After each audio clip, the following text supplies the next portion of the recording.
Golden Globe masih berasa Golden Globe, Grammy masih berasa Grammy, Oscar nyaris gak ada rasa Oscarnya kemarin. The Talkies, ngomongin film bersama Bayu dan Edoy. Ketemu lagi bersama Bayu dan Edoy. Halo. Di The Talkies, dan episode kali ini kita akan ngomongin penyelenggaraan Oscar kemarin ya, Bay. Oscar 2021. Oh, live TV. Here we go. Welcome to the 93rd Oscars. Oke, apa yang terjadi di Oscar 2021 ini, Doy? Banyak yang komplain bahwa Oscar kemarin tuh nggak berasa Oscar. Lu termasuk yang kayak gitu gak? Iya. Apa aja? Kenapa? Satu, ya pasti venue-nya agak beda ya. Ada beberapa hal, tidak ada presenter. Tapi nggak ada presenter nih untuk ketiga kalinya loh, Bay, berturut-turut.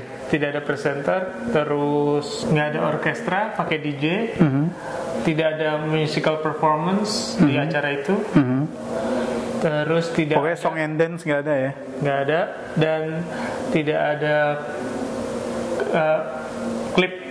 klip film nominatornya. Iya. Terus sama yang beda juga biasanya kan tiap Oscar tuh ada temanya. Nah ini kemarin nggak ada ya? Nggak ada. Gitu. Dan yang beda lagi mungkin ini ya, perubahan urutan ya. Nah oke. Jadi itu. Nah kalau yang tadi disebutin Bayu misalnya kayak venue, terus nggak ada orkestra, nggak ada song and dance, ini mungkin ada kaitannya sama pandemi kan? Iya. Pandemi, tapi memang menurut gue gak ada alasan, gak ada klip ya, Bay? Iya, klip itu, iya. Ini acara film gitu kan. Ketika misalnya nih kita yang belum nonton film, salah satu yang menggugah kita untuk nonton film menang Oscar dulu ya, yang gue inget ya. Karena kebanyakan belum main di sini. Iya, kan dulu kan belum day and date ya. Film tuh bisa berapa bulan telatnya gitu kan. Jadi gitu, gue inget nih misalnya kayak dulu gue nonton cuplikannya Mississippi Burning. Itu yang, wah gila, nunggu kan, bikin nunggu kayak gitu loh. Rain Man, Dances with Wolves gitu kan, bikin nunggu. Nah, ini nggak ada. Jadi kayak nominatornya cuma disebut A, B, C. Iya. Nggak ada klipnya. Memang ada anu ya, maksud gue ada inovasi gitu. Di beberapa kategori sebutin tuh si nomininya tuh pekerjaan awalnya gitu kan, di film tuh jadi apa nih. Itu menurut gue menarik.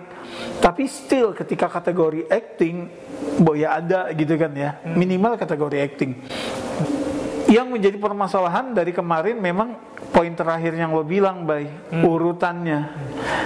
Dari awal pas gue nonton, biasanya itu dibuka dengan Best Supporting Actor. Ya, Best Supporting Actor atau aktris pokoknya di dari kategori acting. Gue inget selalu itu tradisinya.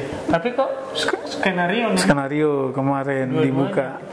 Banyak banget nih yang nyalahin Steven Soderbergh sebagai salah satu produser. Dia salah satu produser ya. Nah dia tuh kan sineas yang memang gemar bereksperimen. Menurut gue dia yang bertanggung jawab. Steven Soderbergh itu dia menang Oscar di sutradara terbaik di film Traffic. Satu-satunya sutradara yang dapat 2 nominasi di tahun yang sama. Dia waktu itu dapat Traffic dan Erin Brockovich. Dua-duanya juga masuk nominasi Best Picture. Nah tapi gini, Bay, ini bukan kali pertama Best Picture itu bukan menjadi piala terakhir. Oke, gue nggak tahu fakta itu. Jadi cuma memang udah lama banget nggak dipakai formula itu gitu ya. Kalau nggak salah terakhir tuh ketika Chaplin tahun 70-an ketika dia dapat honorary Oscar. Dia kan nggak pernah dapat Oscar kompetisi, Chaplin kan. Dia dapat honorary Oscar. Jadi setelah film terbaik diumumkan, terakhir Chaplin. Oh gitu. Gitu. Nah, itu tahun 70-an. Karena sebetulnya mereka mengubah urutan itu karena mungkin produsernya menduga ada Chadwick Boseman nih di Best Actor yang kemungkinan besar akan menang, secara dia udah menang di SAG Awards dan Golden Globe ya. Sehingga kemungkinan besar menang terus bisa menjadi sebuah penghargaan lah buat tribute ya untuk Chadwick Boseman. Jadi terakhir buat dia sehingga kusuk acara. Mengharu biru ditutup dengan penuh keharuan gitu kan, apalagi kalau istrinya tampil di panggung gitu kan. Ternyata itu nggak kejadian. Nggak kejadian, yang menang orang lain. Dan dia nggak hadir juga, Anthony Hopkins. Dia nggak hadir juga. Sehingga anti klimatik ya. Iya, anti klimatik. Itu sih, jadi kayak kan selama ini Oscar juga sering tanda kutip berjudi ya di kategori-kategori tertentu. Jadi tahun ini kan Chloe Zhao ya. Kebetulan tahun sebelumnya Bong Joon-ho, jadi sama-sama dari Asia kan. Nah jadi pas lah gitu kan. Tapi waktu si Catherine Bigelow menang 2010, Oscar 2010, yang pembaca nominasinya itu Barbara Streisand gitu kan, aktris, penyanyi dan sutradara juga gitu kan, dipas-pasin tuh. Gitu ya. Nah momen yang kurang pas itu misalnya kayak waktu ada Oscar yang si Anne Hathaway sama Emily Blunt bacain nominasi, mereka kan dari film The Devil Wears Prada. Oh iya, Meryl Streep ya. Meryl Streep. Nah mereka bacain nominasi kostum desain. Iya. Dimana Devil Wears Prada itu juga masuk nominasi, ternyata pemenangnya beda. Nah kayak gitu. Tapi karena itu bukan major kategori, orang nggak terlalu ngeh gitu kan. Nah ini berasa banget. Jadi ini memang perjudian produser Oscar dan mereka kalah. Karena emang catatannya mereka nggak tahu ya siapa yang bakal menang. Iya, jadi yang tahu pemenang tuh cuma 2 akuntan PricewaterhouseCoopers. Itu cuma mereka doang. Maksud gue, tapi kenapa mereka nggak dilibatkan ya untuk kasih masukan gitu ya? Nggak boleh. Justru di tengah pandemi ini kenapa dipertahankan nggak ada host itu sih, ya. Opening monolog itu mood booster kan buat Oscar ya. Selain Breaking the Ice, dia juga mood booster. Nah di sini tuh nggak ada sama sekali. Malah pembukanya si Regina King tuh dia malah nyelipin soal George Floyd kan, si polisinya si Chauvin itu. Yang kebetulan lagi ada ini ya pembacaan verdict ya, vonis ya. Vonis gitu. Nah jadi udah kemarin emang rasa Oscar itu udah minim banget. Maksud gue gini, Golden Globe masih berasa Golden Globe, Grammy masih berasa Grammy, Oscar nyaris gak ada rasa Oscarnya kemarin. Tadi kita udah bahas Chadwick Boseman kalah sama Anthony Hopkins. itu salah satunya ya. Itu satu notable karena Chadwick Boseman diunggulkan banget. Tapi orang juga bilang bahwa Anthony Hopkins ini di The Father ini acting terbaik dia. Terus yang breakout adalah Riz Ahmed. Gue tuh terus terang, gue belum nonton The Father ya. Gue ngejagoin Riz Ahmed, baik. Riz Ahmed tapi kayaknya dia udah tahu bahwa Chadwick ini bakal menang. Iya. Kayaknya dia mikirnya udah kesini. Iya, dia memang kayaknya ngerasa gue nggak bakal menang gitu kan. Gitu. Nah, tapi menurut gue Anthony Hopkins sih layak. Gue terakhir dia dapat nominasi kan The Two Popes ya. Dan itu keren banget kan. Iya. Oke, ngomong-ngomong soal aktor tertua, ada satu lagi nih yang menang. Iya. Pemeran pembantu wanita Yoon Yoo Jung. Nah, dia menjadi orang Korea pertama yang menang di kategori acting. Nah, ini apakah surprise juga? Orang sih udah jagoin dia ya. Yoon Yoo Jung itu jadi aktris Asia kedua yang menang Oscar. Sebelumnya tahun 50-an ya? Iya, gue lupa filmnya, Sayonara. Dia masih orang Jepang. Lawan mainnya Marlon Brando. Gue lupa nama aktrisnya siapa. Sayonara, gue nonton tuh filmnya. Memang pada saat dia menerima dia bilang, oh gimana gue bisa kalah sama Glenn Close. Tapi memang Glenn Close legend dengan 8 nominasinya. Tapi mungkin di film Hillbilly Elegy ini dia memang nggak layak menang lah, maksudnya untuk peran itu. Kemudian si Daniel Kaluuya ya. Daniel Kaluuya Judas and the Black Messiah. Tapi gini, maksud gue di Judas and the Black Messiah gue lebih jagoin Steinfeld. Cuma kalau gue disuruh vote, gue akan vote Paul Resi. Oh iya, The Sound of Metal. Iya. Jadi kalau memang belum nonton deh gitu ya. Sound of Metal itu benar-benar showcase acting yang nggak berlebihan, ya. Maksudnya membuka potensi, kalau buat Riz Ahmed yang membuka potensi dia untuk overacting, tapi dia enggak.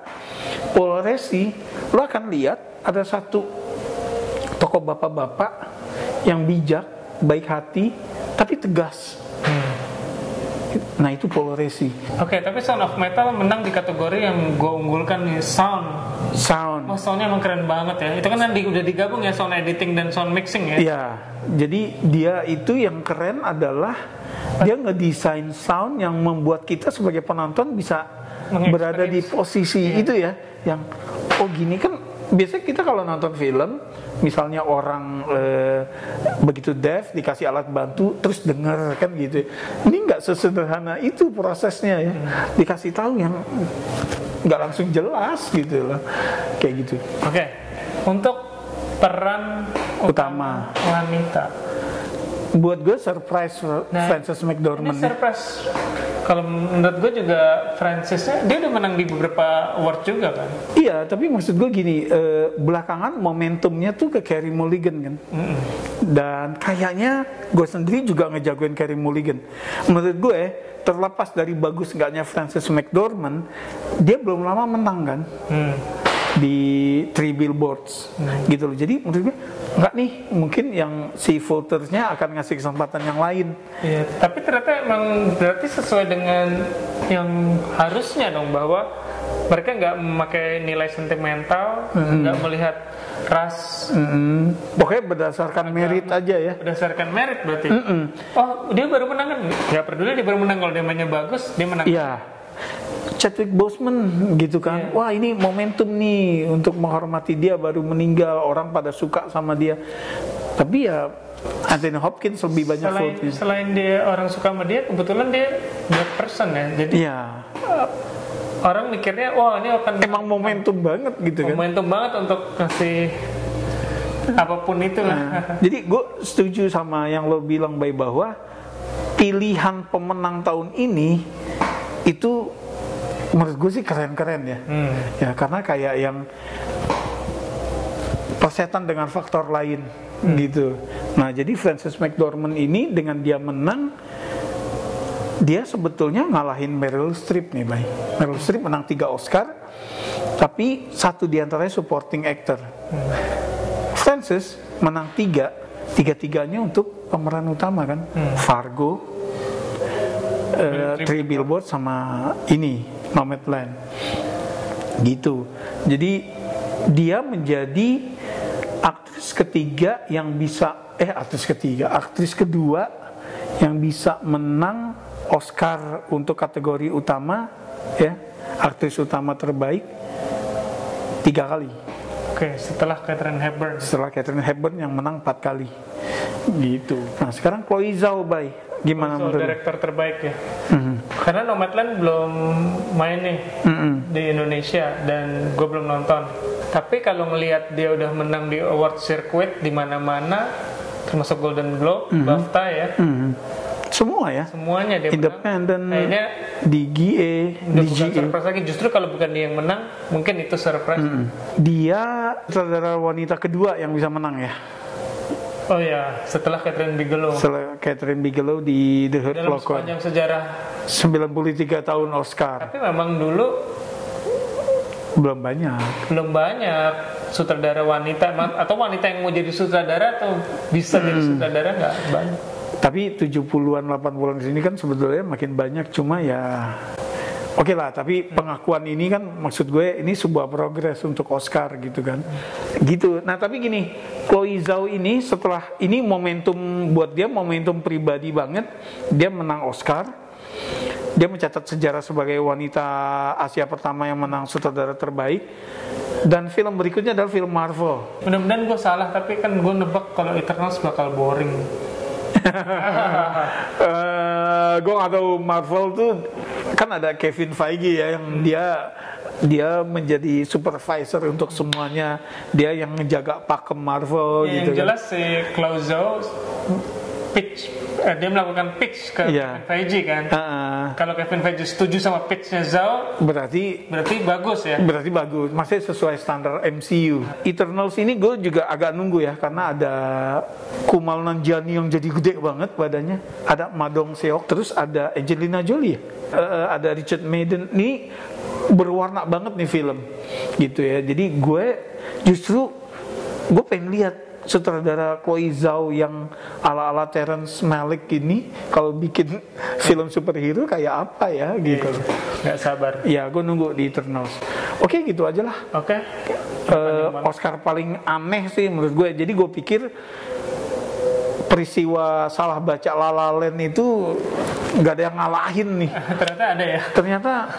Ternyata mendingan kayak gitu. Itu kan heboh ya. Kalau ini yang anyep aja udah gitu. Aja. Oke, gimana kalian yang nonton? Ada pendapat lain dari yang kita udah omongin? Silakan tulis di komen. Kalau suka videonya silakan like. Jangan lupa subscribe. Iya, makasih yang udah subscribe, makasih yang udah mampir, makasih yang udah like. Sampai ketemu di episode berikutnya. Salam.